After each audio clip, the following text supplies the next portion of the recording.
One TV News Break.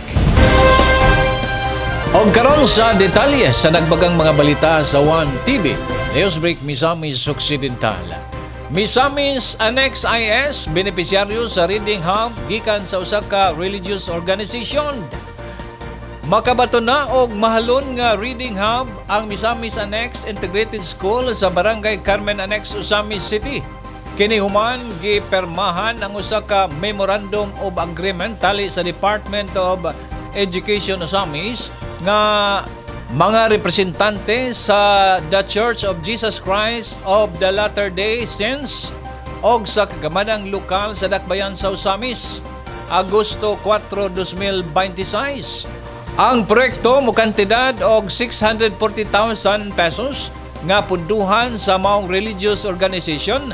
Din ang maong Reading o Learning Hub mas moderno o lig-on kung itandi sa Reading Hub sa mga school campus sa DepEd nga gama lang sa indigenous materials.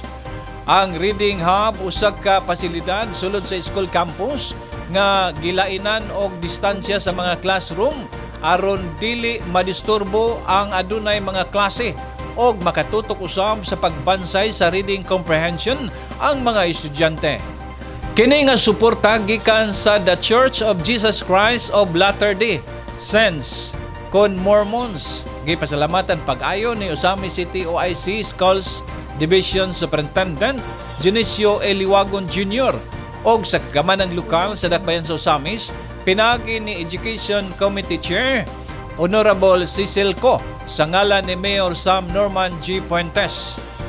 Ang ingon niini nga aksyon bukas nga gidawat sa DepEd Osamis og sa kanunay asin sa Osamis Administration sa rason nga aduna pay mga gikinahanglang pasilidad sa school campus nga giprioridad sa ahensya.